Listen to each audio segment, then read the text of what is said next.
ونسلم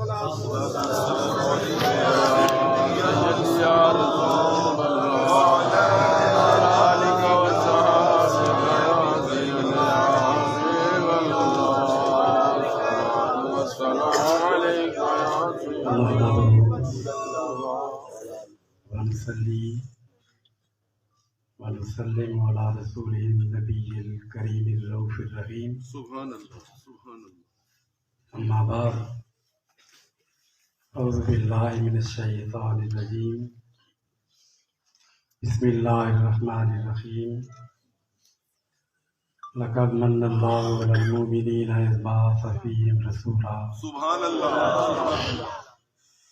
صدق الله مولانا العلي العظيم وصدق رسوله النبي الكريم ونحن على ذلك لمن الشاهدين والشاكرين والحمد لله رب العالمين. ما شاء الله ما شاء الله. معزز علماء کرام اور حاضرین محفل، بالخصوص حضرت علامہ سجاد احمد قادری نعیمی، جو اس مسجد کے خطیب بھی ہیں اور جامعہ غوثیہ حسینیہ کی مہتمم بھی ہیں، اور قاری صاحب قاری اظہر محمد صاحب قادری، اور عزیز القدر مولانا قاری محمد عرفان نوری صاحب. الحمدللہ آج ہم اپنے آقا و مولا نبی رحمت شفیع امت صلی اللہ علیہ وسلم کے ذکر پاک اور آپ کے میلاد پاک کی اس بابرکت محفل میں حاضر ہیں. میرا جب یہاں آنے کا پروگرام بنا، ہمارے ملک پاکستان کے عظیم خطیب اور اسکالر حضرت علامہ پروفیسر محمد اعظم نوری صاحب، انہیں جب پتہ چلا تو یہ حالانکہ بڑے مصروف اور ان کے پاس وقت نہیں ہوتا، لیکن یہ آپ حضرات کی خوش قسمتی ہے کہ آج یہاں یہ بھی تشریف لائے اور آپ حضرات کو اپنے کتاب سے انہوں نے نوازا. اس جگہ پر آ کر مجھے روحانی سکون ہوا، اس لیے کہ جہاں پہ علم کی خوشبو آ رہی، صدیاں گزر گئیں، مدتیں گزر گئیں، یہاں پہ جن شخصیات کا علامہ سجاد قادری صاحب نے تذکرہ کیا، جن بزرگوں کے یہاں پہ قدم لگے، ان کی محبتوں کی اور ان کے علم کا نور جو ہے وہ آج بھی اس کا فیضان جاری ہے.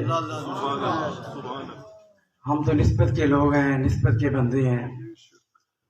جہاں اللہ والا ایسے بزرگوں کے قدم لگ جاتے ہیں، حضرت مجدد الف ثانی جیسے بزرگ جہاں پہ آئے، جہاں ان کے خلیفہ جنہوں نے سب سے پہلے مجدد الف ثانی کا خطاب دیا، سبحان اللہ.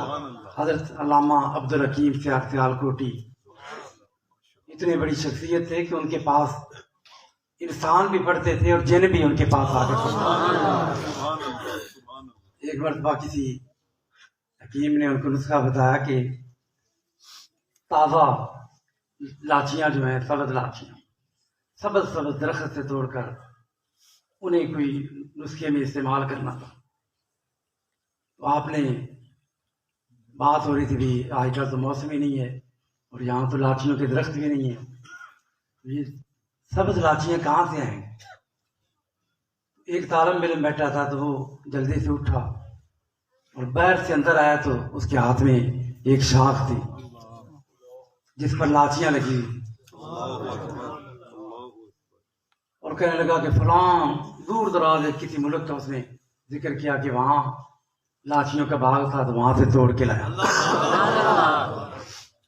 جن کے پاس ایسی ایسی شخصیت، ایسے ایسے جو علم کے اساتین میں سے شامل تھے، جہاں ان کے قدم لگ جاتے، بلا شبہ ایسی جگہ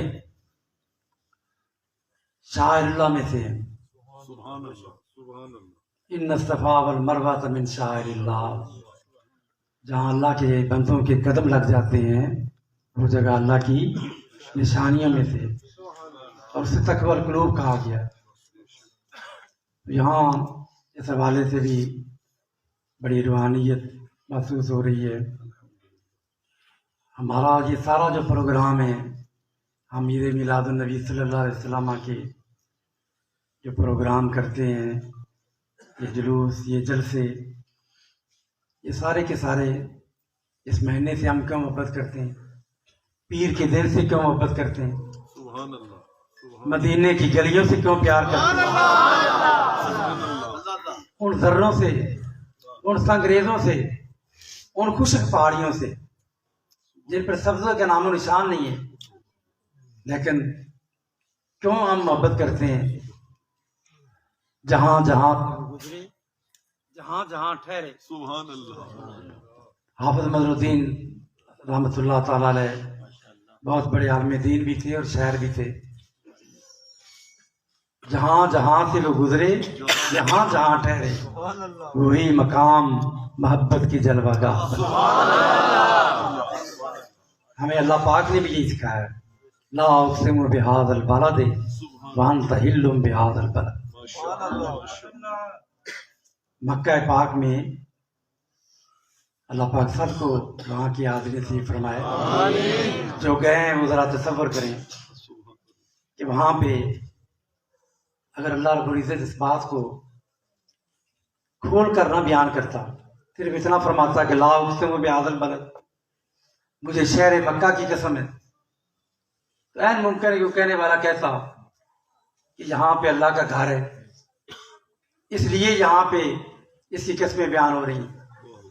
کوئی کہنے والا کہتا کہ یہاں پہ مقام ابراہیم ہے، کوئی کہتا کہ حجر اسود ہے، کوئی کہتا کہ یہاں پہ حتیم ہے، یہاں پہ صفا اور مروہ کی پہاڑیاں ہیں۔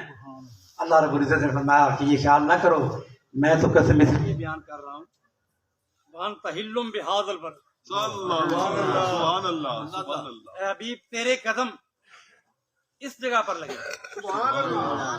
ایک معنی ہوتا ہے یہاں پہ چلنا پھرنا، علماء نے وہ معنی بھی کیا کہ آپ کا قیام یہاں تھا، اور ہل کا معنی ہوتا ہے کسی سواری سے اترنا اور ایک مرتبہ قدم لگنا۔ وَأَنْتَ حِلٌّ بِهَٰذَا الْبَلَدِ، اے حبیب ایک بار تیرے قدم لگے، ہم نے اس قدم کی نسبت کے ساتھ اس کی قدم لگا۔ اللہ رب العزت نے ایک اصول عطا فرما دیا کہ جس چیز میں نسبت ہوتی ہے، نسبت مصطفیٰ صلی اللہ علیہ وسلم، حضور اکرم صلی اللہ علیہ وسلم کی اللہ نے ہم پہ کتنا کرم کیا کہ اللہ نے ہمیں اپنا محبوب عطا کر دیا، سبحان اللہ الحمدللہ ہمیں حضور کی امت میں سے بنایا۔ حالانکہ پہلے انبیاء کرام کی امتیں جب حضور اکرم صلی اللہ علیہ وسلم کا ذکر جو سنتے، ان کی کتابوں کے اندر تورات میں حضور کی نعتیں، زبور میں حضور کی نعتیں، انجیل میں حضور کی نعتیں، یعرفونہ کما یعرفون ابناءہم، اس طرح انبیاء کرام نے تعارف کروایا، ایک ایک نشانی بیان کر دی، کھول کھول کر بیان کر دیا۔ آج ضرورت اس بات کی، ہم یہ محفلیں جو کرتے ہیں ان کی ایک بڑی حکمت یہ ہوتی ہے کہ آج یہ تصور پیش نہ کریں کہ فقط سیرت کی بات کریں، سیرت اور سنت کی بات بھی ہے، لیکن پہلے حضور کی عظمت اور محبت دل میں جاگزی ہو، ان نسبتوں کو دیکھا جائے کہ صحابہ کرام نے کس طریقے سے حضور اکرم صلی اللہ علیہ وسلم کی نسبتوں کا احترام کیا۔ صحابہ کرام نے وہ کیسے روایات کو ان کو بیان کیا۔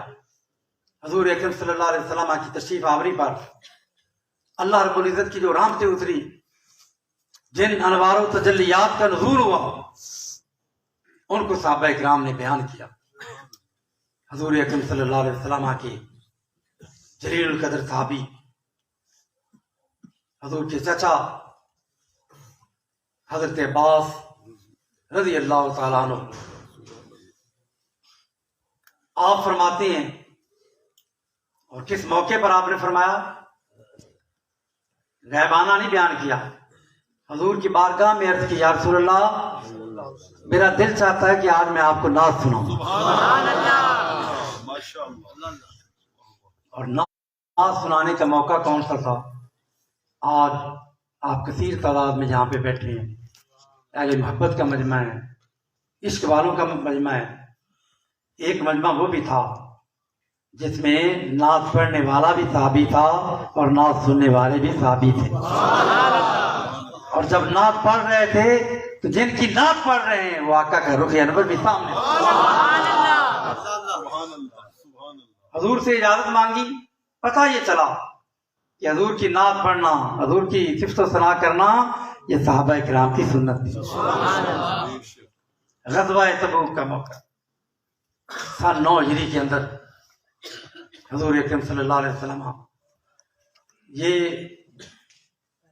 وہ غزوہ ہے جو سب سے دور مدینہ پاک سے سب سے دور تبوک کے مقام پر لڑا گیا.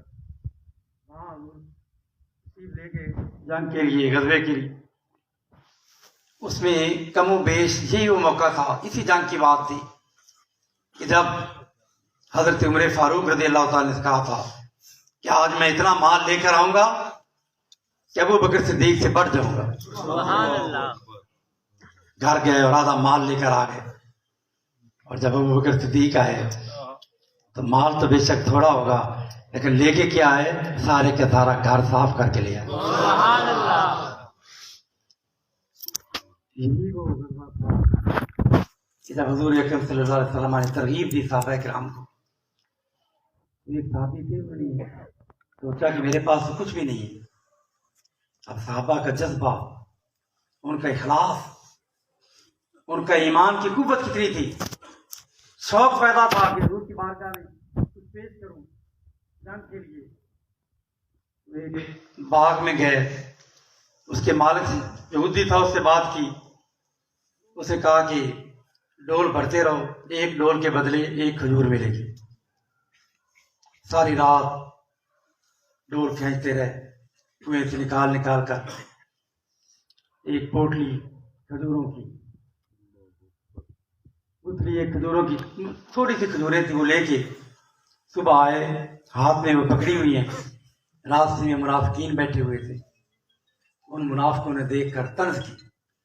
عام طور پہ طنز وہی کرتے ہیں جو خود خدمت نہیں کرتے، جو خدمت کرنے والے ہوتے ہیں ان کا بھی مذاق اڑاتے ہیں. اسے کہا جی لو جی یہ چندہ لے کے جا رہا ہے، یہ جنگ کے لیے لے کے جا رہا ہے. دل ٹوٹ گیا. لیکن جس بارگاہ میں جا رہے ہیں جیسے کستا وہ تو عزیز تر ہے، نگاہ آئی نہ ساز. سبحان اللہ. حضور اکرم صلی اللہ علیہ وسلم آپ کی بارگاہ میں جب حاضر ہوئے تو پیغمبر تو رکھتا ہے دلوں کی بھی خبرداری. سبحان اللہ. حضور اکرم صلی اللہ علیہ وسلم جان رہے، آپ نے دیکھا کہ میرا یہ غلام یہ کس کیفیت میں یہ لے کر آیا ہے. آپ نے حضرت بلال کو بلایا. میں بلال جتنی ڈھیریاں پڑی ہوئی ہیں، کوئی چاندی لے کر آیا ہے، کوئی درہم لے کر آیا ہے، کوئی دینار لے کر آیا ہے، کوئی غلہ لے کر آیا ہے، ان بڑے بڑے ڈھیروں پر اس میرے غلام کی جو کھجوریں لے کر آیا ہے، ایک ایک کھجور ہر ڈھیری کے اوپر. سبحان اللہ. تکبیر. اللہ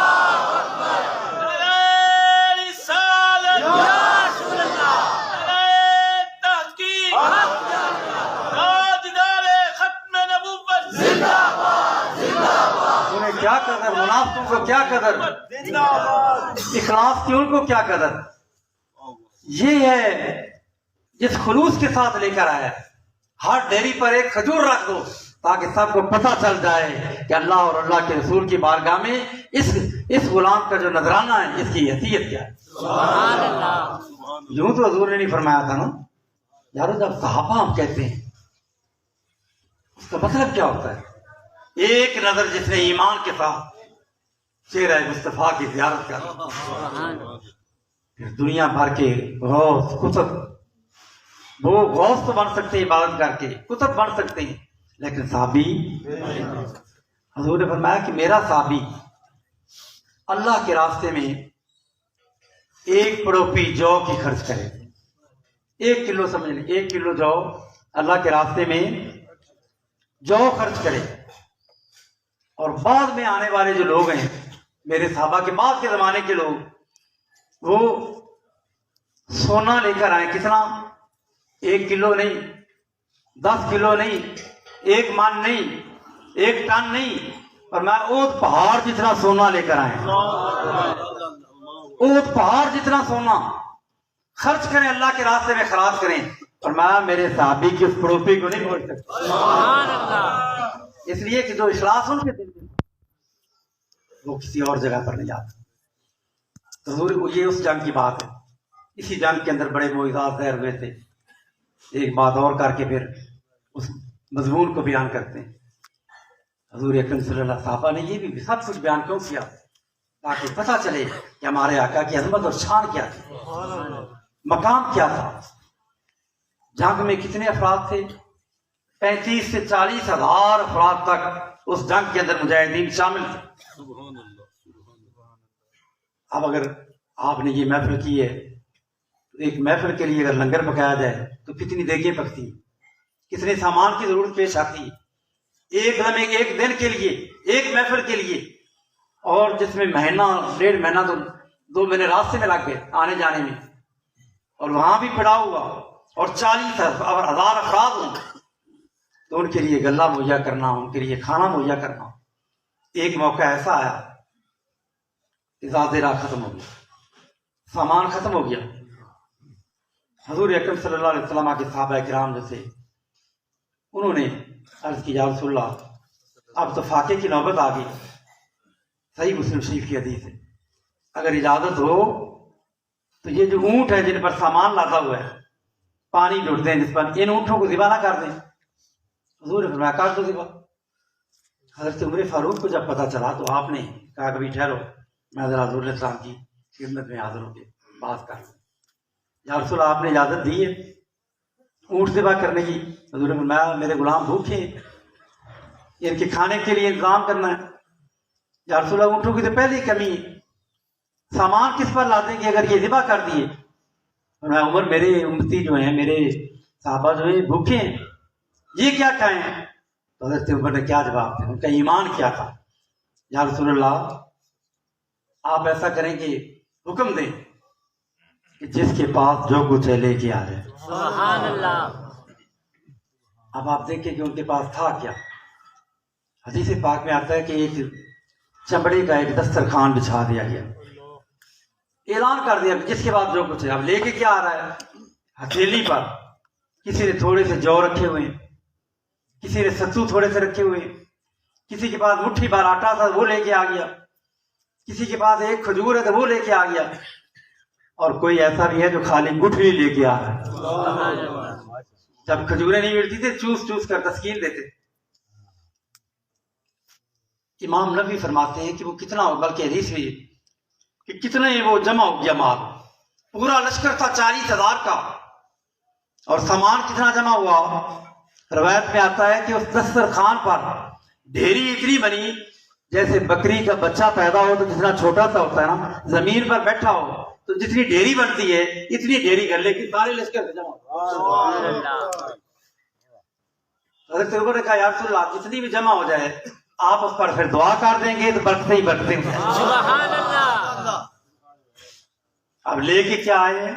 ایک ڈھیری بنی جیسے بکری کا ایک بچہ ہوتا ہے چھوٹا سا، اور حضور اکرم صلی اللہ علیہ وسلم نے پھر اس پر کچھ پڑھا، دعا فرمائی اور اعلان کر دیا، حکم دیا اعلان کر دو کہ لشکر میں جتنے برتن ہیں لے کے آ جائے۔ سبحان اللہ، جس کے پاس توڑا ہے وہ لے کے آ جائے، بوری ہے تو وہ لے کے آ جائے، کسی کے پاس پیالہ ہے تو وہ لے کے آ جائے، کسی کے پاس کوئی اور برتن لے کے آ جائے، جو گدا دیکھو لیے جاتا ہے توڑا۔ سبحان اللہ، آئے تھے سامان کتنا تھا، ایک چھوٹی سی ڈھیری بنی، اور جب لنگر مصطفیٰ پھٹ رہا تھا خیرات بٹ رہی تھی، تو پھر کیا لشکر میں حدیث کے الفاظ ہیں کہ لشکر میں ایک بھی برتن ایسا نہ رہ گیا جو مصطفیٰ کے لنگر سے بھر نہ۔ سبحان اللہ، تکبیر، اللہ اکبر، نعرہ رسالہ، یا رسول اللہ، آمد مصطفیٰ، مرحبا، چہرہ والضحیٰ، آمد مصطفیٰ۔ اور یہ جو نعرہ لگا رہے ہیں یہ بھی آقا کی سنت ہے۔ اس موقع پر حضور نے بھی ایک نعرہ لگایا۔ سبحان اللہ، جب صحابہ نے دیکھا کہ ہر طرف صدقہ مصطفیٰ بٹ رہا ہے، حضور کی خیرات بٹ رہی ہے اور سب برتن بھر گئے ہیں، تو حضور نے فرمایا اشہد انی رسول اللہ، یہ نعرہ لگایا۔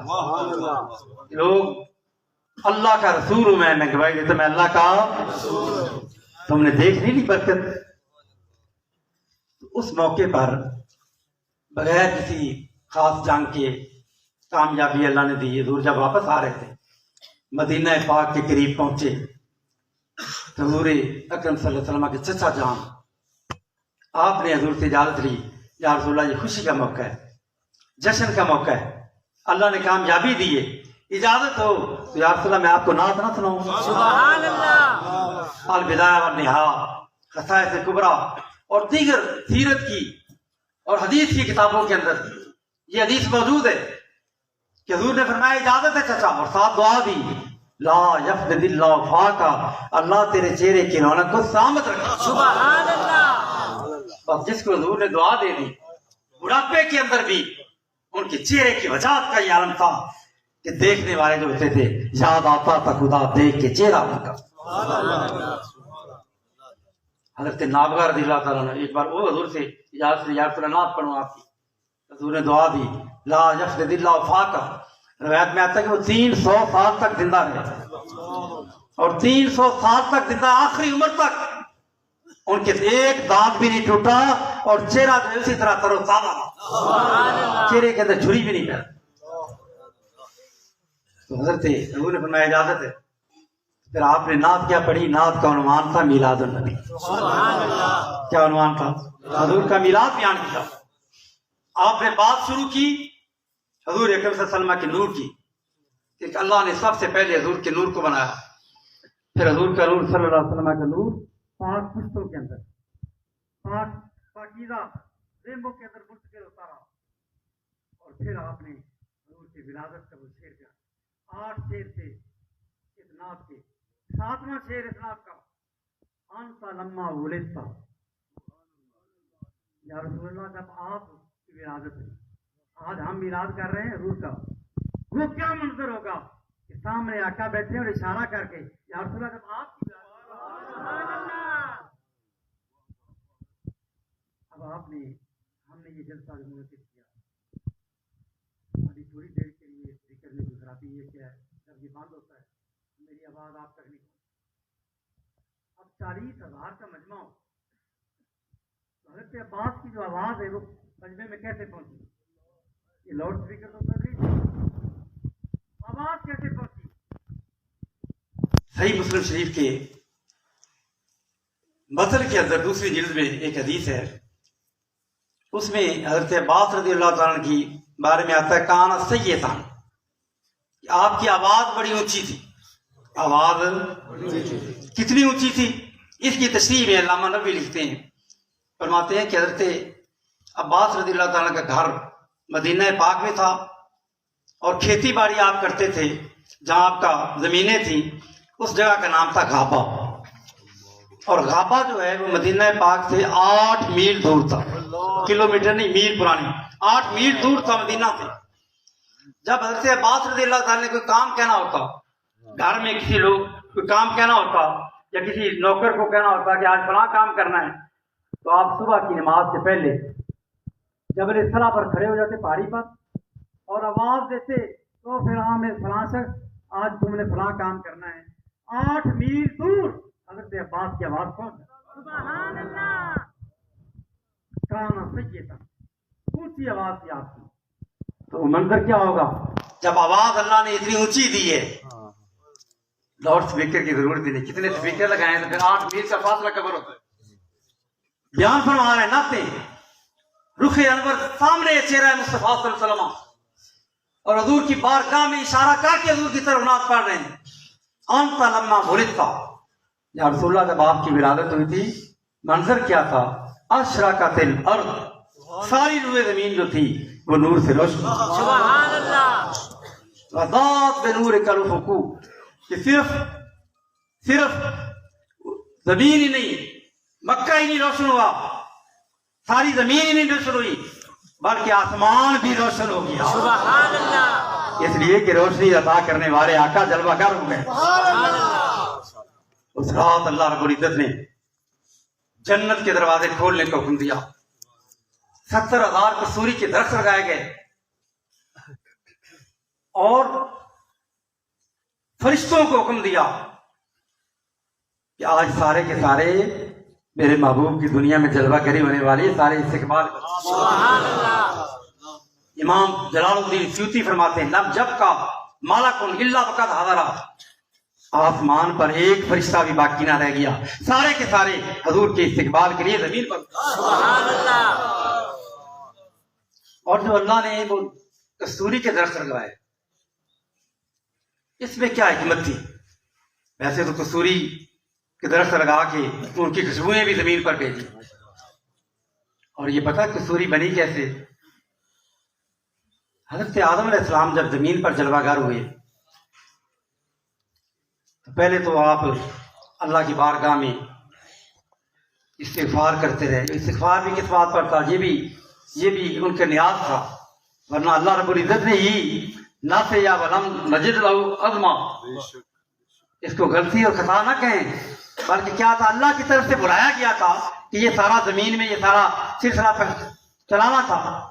آدم علیہ السلام زمین پر اترے، روتے رہے، اتنا روئے کہ ایک پوری جھیل بن گئی۔ اگر آدم علیہ السلام کی اولاد پر حضرت آدم علیہ السلام کے آنسوؤں کو تقسیم کیا جائے، ساری آدم علیہ السلام کی اولاد کے آنسو ایک طرف اور حضرت آدم علیہ السلام کے آنسو اس سے بڑھ گئے۔ اب یہ آنسو اللہ کے بندے کے آنسو، اللہ نے کہا اس کو رہ گانا جانے دے، ضائع نہیں کرنا، جھیل بن گئی۔ علامہ ابن جوزی المنتظم کے اندر فرماتے ہیں کہ اس جھیل میں اللہ رب العزت نے حکم دیا یہاں سے لونگ کے درخت، دار چینی کے درخت یہاں سے پیدا کیے جائیں، اور اسی جھیل سے بکھالا کا جنا توابیس، اور اس کہا کہ اس سے مور جو ہیں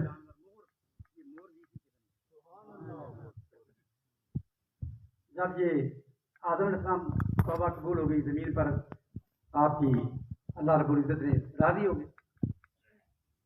اب اس کے بعد جانوروں نے دیکھا، ہرنوں نے کہا کہ یار آپس میں بات کی، یہاں محسوس ہوتا ہے کہ کوئی بڑی عجیب سی روحانیت ہے، کوئی عجیب سا سرور ہے، زمین کے اندر کوئی انقلاب ایسا ہے، پتہ کریں۔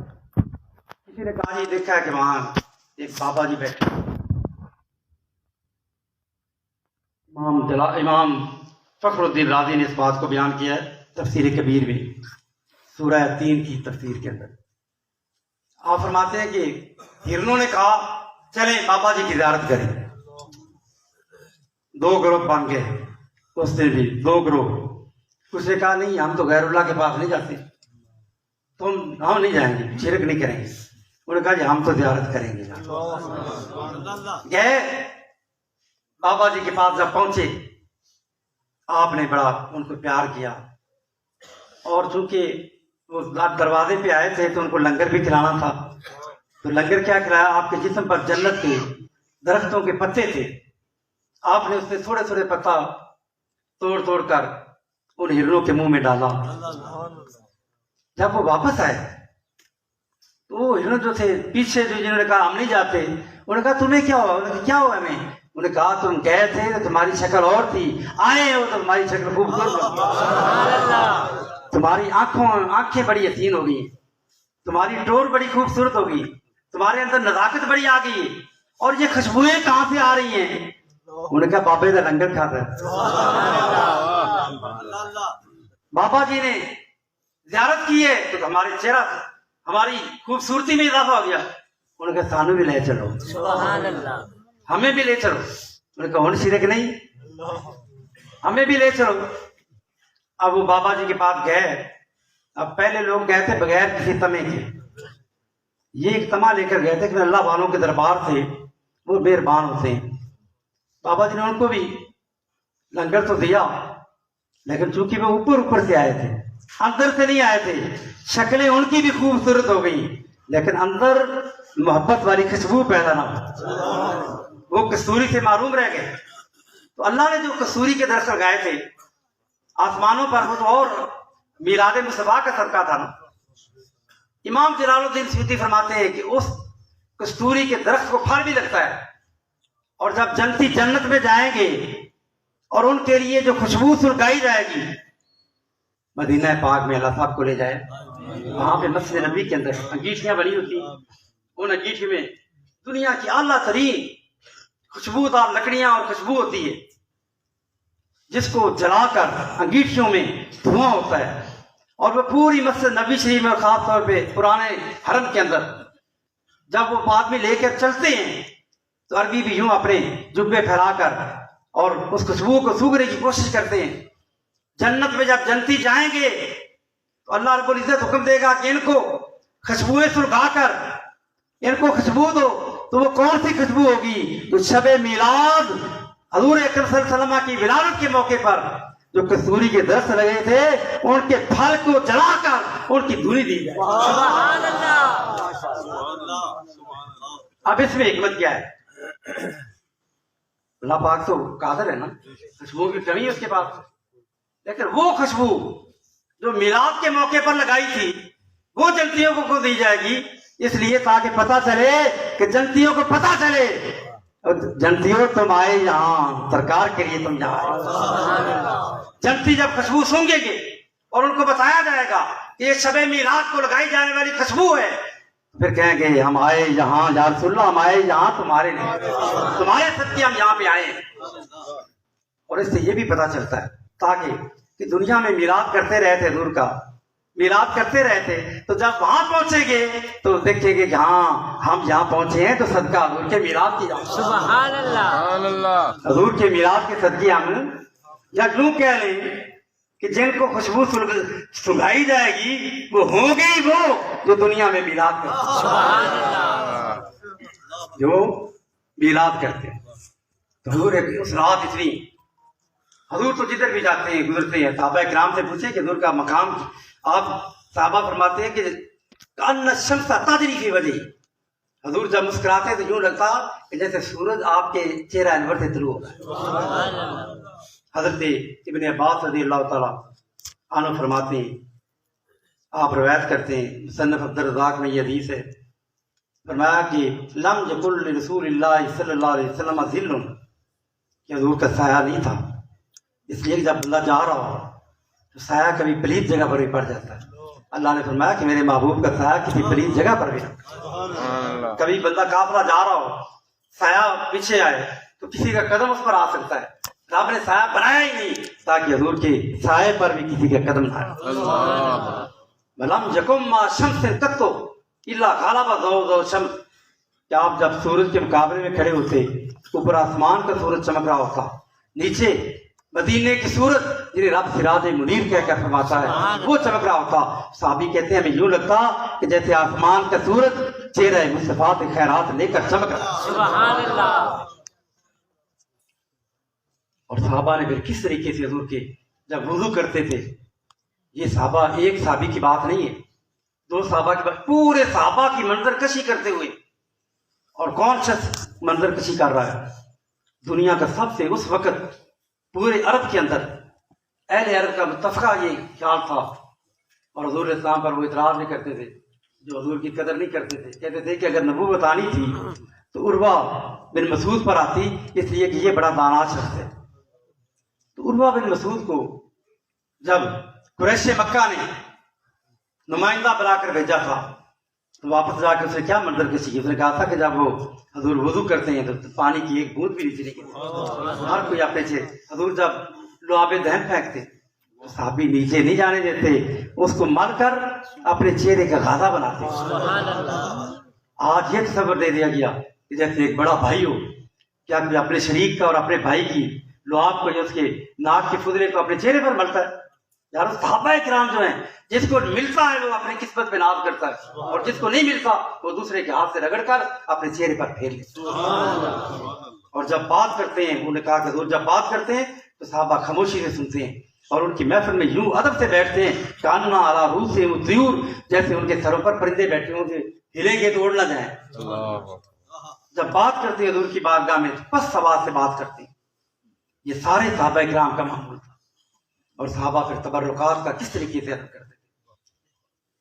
حضرت اسماء رضی اللہ تعالیٰ عنہ جو حضرت عائشہ صدیقہ کی بڑی بہن ہے، حضرت ابو بکر صدیق کی صاحبزادی، ان کے پاس حضرت عائشہ نے ان کو دیا تھا حضور علیہ السلام کا ایک جبہ تھا، اور اس جبہ مبارکہ کو فرماتی ہیں کننا نغسل للمرضى، کہ جب بیمار آتے حضرت اسماء کے مکان پہ بیماروں کا پیغام آتا تو آپ کیا کرتی؟ پانی کا ٹب بھر لیتی اور اس میں حضور کا جبہ نکال کر اس پہ ڈبوتی، یوں نکالتی، اور پھر وہ پانی جس مریض کو پلایا جاتا وہ مریض سے سبحان اللہ۔ خود بھی حضور نے اپنا تبرک دیا۔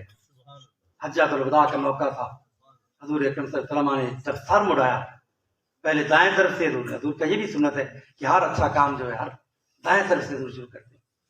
حضور اکرم صلی اللہ علیہ وسلم نے دائیں طرف سے حجامت بنوائی اور بعد میں حضرت ابو طلحہ کو دیے، پھر بائیں طرف سے، پھر فرمایا کہ اس کو لوگوں میں تقسیم کر دیں، خود تبرک تقسیم کیا۔ صحیح بخاری شریف کی حدیث ہے، جیرانہ کے مقام پر حضور اکرم صلی اللہ علیہ وسلم تشریف فرما تھے، وہاں پہ ایک شخص آیا، عربی تھا، نیا نیا مسلمان ہوا تھا، ابھی آداب نہیں جانتا تھا، واقف نہیں تھا آداب کا۔ ان کی نظر میں تو دیہاتیوں کی نظر میں ابھی وہ محبت نہیں پیدا ہوئی تھی نا، جو صحابہ کرام جو حضور کے اسلام کی بارگاہ میں صحبت میں رہنے والے تھے۔ اس نے کہا یا رسول اللہ مجھے کچھ دیں، مقصد یہ تھا کہ اونٹ دے دیں، کوئی سامان دے دیں، کچھ مال و دولت دے دیں۔ تو حضور نے فرمایا اب سے تمہیں بشارت ہو، تمہیں خوشخبری ہو۔ اس نے کیونکہ آداب سے واقف نہیں تھا، اس نے کہا جی آپ بشارتیں دیتے ہیں، مجھے تو بشارت نہیں چاہیے، مجھے مال چاہیے۔ صحابہ کرام اس کی بات پر بڑے حیران ہوئے کہ یہ بندہ کیا کہہ رہا ہے، جب حضور بشارت جس کو دے دیں پھر کس چیز کی باقی کمی رہ جاتی؟ حضور جس کو کہتے ہیں بشارت ہو، پھر دنیا بھی مل گئی آخرت بھی مل گئی۔ حضور علیہ السلام کے چہرے پر کچھ ناگواری کے آثار ہوں، ناراضگی کے آثار کہ میں نے اس کو کتنی بڑی دولت دے رہا تھا اور یہ اس نے رد کر دیا۔ حضور نے فرمایا اے نا بلال، بلال کہاں ہے؟ پھر فرمایا کہ کہاں ہیں ابو موسیٰ اشعری؟ یا رسول اللہ حاضر ہیں۔ حضور اکرم صلی اللہ علیہ وسلم نے فرمایا کہ اس عربی نے بشارت قبول نہیں کی، کیا تم بشارت قبول کرتے ہو؟ وہ حضور کے غلام تھے، اپنی قسمت پہ ناز کر کے یا رسول اللہ ہم قبول کرتے۔ حضور نے فرمایا پانی کا پیالہ لے کے آؤ۔ پیالہ پانی کا لایا گیا، حضور اکرم صلی اللہ علیہ وسلم نے اس میں سے چلو بھرا، کلی کی، اور وہ پانی اسی برتن میں ڈال دیا جس میں لعاب ذہن بھی شامل تھا۔ پھر آپ نے اپنا چہرہ مبارک دھویا اور وہ دھون بھی اس پیالے میں ڈال دیا، اور پھر فرمایا تمہیں بشارت ہو، میرا یہ تبرک پی لو۔ میں حدیث کے الفاظ تو اتنے ہی ہیں، لیکن اپنے تصور سے یہ سوچ رہا ہوں کہ وہ کیا منظر ہوگا، پیالہ ہاتھ میں ہوگا، کبھی حضرت بلال ہاتھ لگاتے ہوں گے، کبھی حضرت ابو موسیٰ، اور جو لہرا رہے ہوں گے کہ آج ہمارے ہاتھوں میں جو دولت ہے کائنات میں اور کسی کے پاس بھی ایسی دولت۔ جب وہ پینے کے لیے یوں ہاتھوں پر مزے سے لے کر اس کو لہرا رہے ہیں، اپنی قسمت میں ناز کر رہے ہیں، خیمے میں سے آواز آئی، کس کی؟ ہماری ماں حضرت ام سلمہ رضی اللہ تعالیٰ عنہ کی۔ انہوں نے کہا پترو کلے کلے نہ پی لینا، آدھی ماں واسطے بھی تبرک جنہیں قدر ہوتی ہے۔ وہ یہ مشکات شریف کتاب المساجد کے اندر حدیث ہے، حضرت علی بن طلق رضی اللہ تعالیٰ عنہ سے حدیث کے راوی فرماتے ہیں ہم نوجوان تھے، مدینہ پاک سے دور ایک قبیلے کے رہنے والے تھے، ایمان لا چکے تھے، لیکن ہم چاہتے تھے کہ حضور کی زیارت کریں، براہ راست حضور سے زیارت بھی کریں، صحابی بھی بنیں، حضور کی خدمت میں حاضر رہے۔ ہم کچھ دن حضور کے پیچھے نمازیں پڑھتے، حضور کا دیدار کرتے۔ بالآخر کچھ دن گزرنے کے بعد ہمارے دل میں خیال آیا کہ آپ واپس چلے جائیں۔ حضور اکرم صلی اللہ علیہ وسلم نے پوچھا تمہارے گھر میں کون ہے؟ کسی نے کہا میرا باپ ہے، ماں ہے، بہن ہے، ابھی نوجوان تھے۔ حضور نے فرمایا آپ تم گھر چلے جاؤ، جو کچھ مجھ سے سیکھا ہے وہ اپنی قوم کو بھی جا کر سکھاؤ۔ انہوں نے جاتے ہوئے عرض کیا یا رسول اللہ ہم عیسائی تھے اور عیسائیت چھوڑ کر مسلمان ہوئے، کیونکہ سارا ہمارا گاؤں جو ہے وہ ساری بستی مسلمان ہو گئی ہے، وہاں ایک گرجا تھا تو ہم چاہتے ہیں کہ اس کو گرا کر وہاں پہ مسجد بنا دیں۔ حضور نے فرمایا ٹھیک ہے بناؤ۔ پھر وہ جانے لگے، حضور نے فرمایا ٹھہر جاؤ۔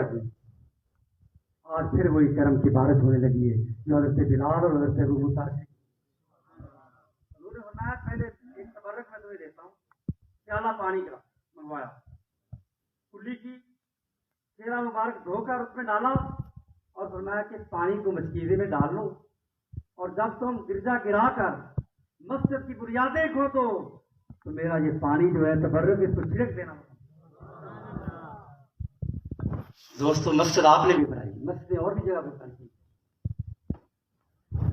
اگر مسجد میں پانی نہ بھی چھڑکا جائے کیا نماز نہ ہوتی؟ وہاں نماز تو ہو جاتی، لیکن سرکار چاہتے یہ تھے میرا چہرے کا دھون جس مسجد کی بنیادوں میں شامل ہو جائے گا وہاں پہ روحانیت اور برکت کے چشمے۔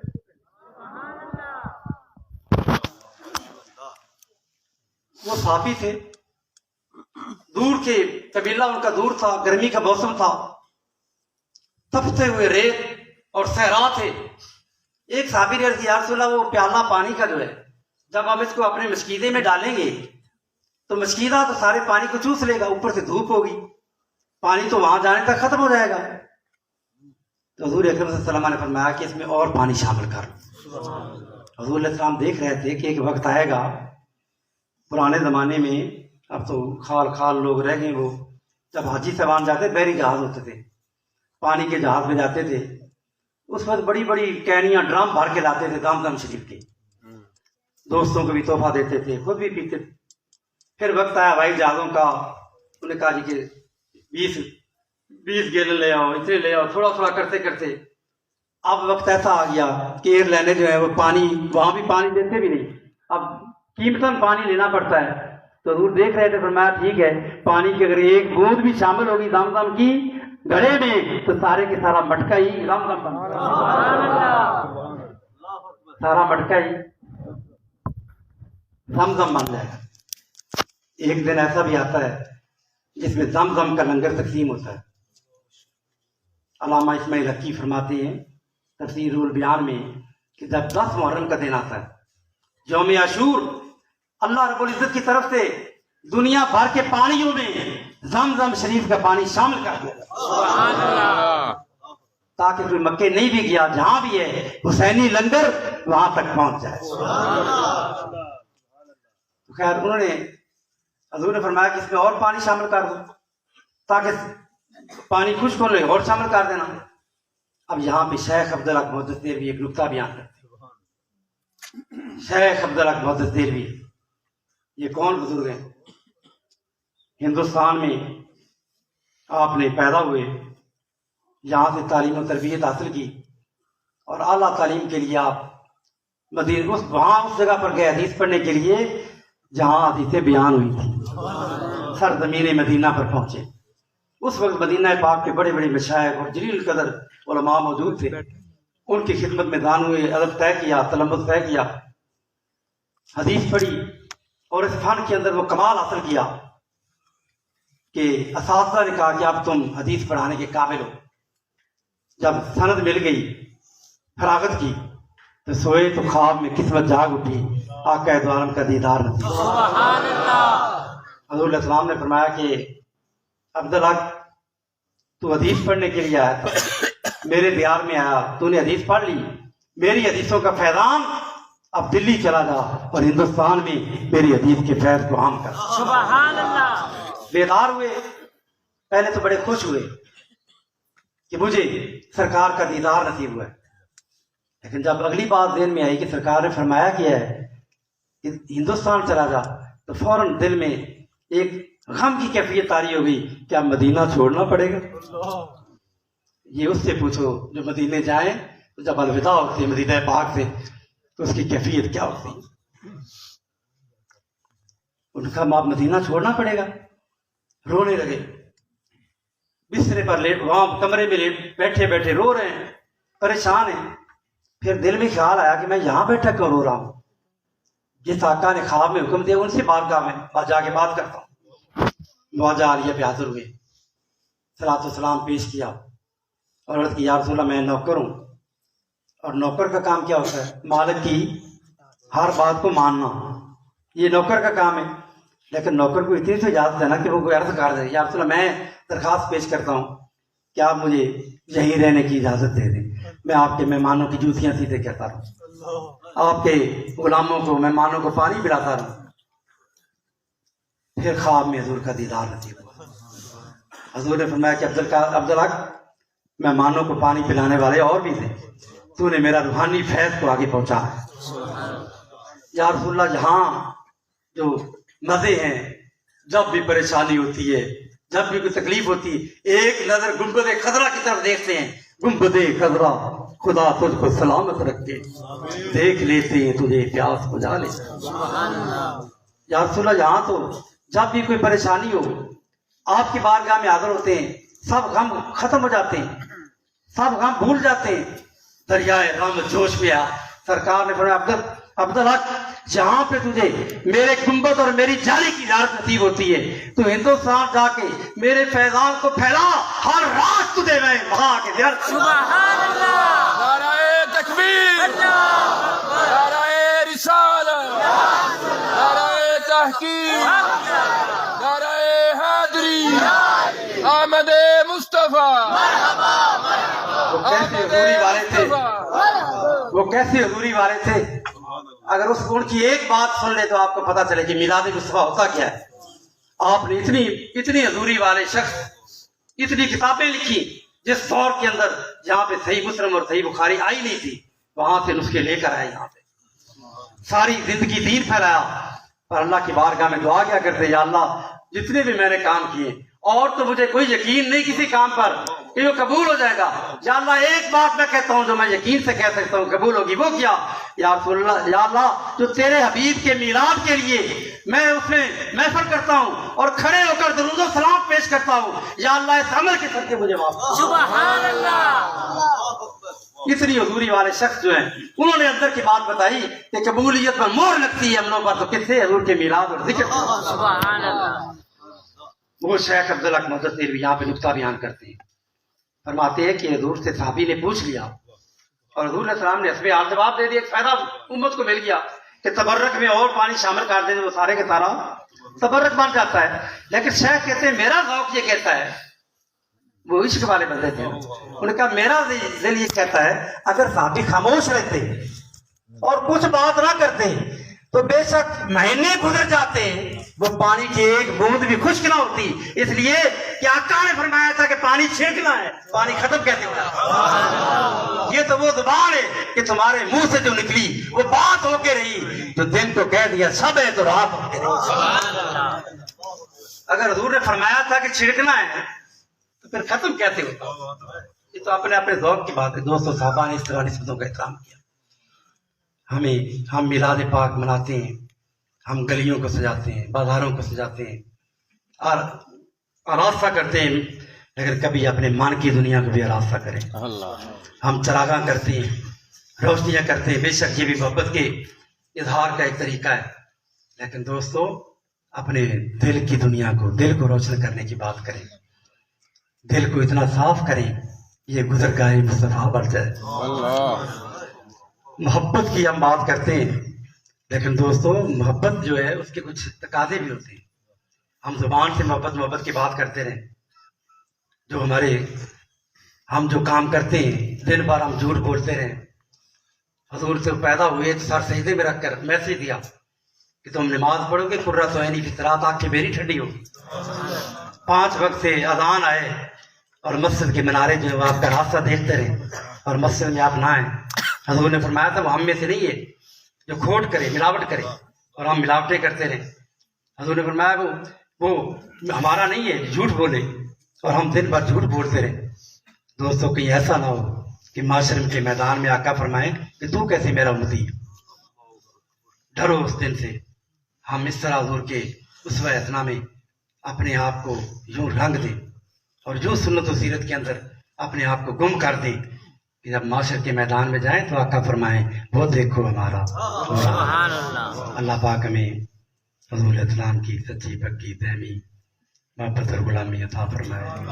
یہ علامہ سجاد صاحب کی محبت ہے کہ انہوں نے یہاں پہ دعوت دی، ورنہ میں دور دراز کے سفر بھی نہیں کرتا، اور میں نے معذرت بھی کافی کی تھی، لیکن ان کی محبت تھی اور ان کا پیار تھا، اور میں نے یہ تاریخی جگہ دیکھنی تھی، اس لیے آج یہاں پہ حاضری ہوئی۔ اللہ ہماری حاضری کو قبول فرمائے، آمین۔ ہمیں جب تک زندہ رہیں حضور کی غلامی میں زندہ رہیں، موت آئے تو حضور کی غلامی میں موت آئے، اور جیسے یہاں حضور کا ذکر کر رہے ہیں جنت میں بھی حضور کی اسی طرح میلاد کریں۔ ہمارے نام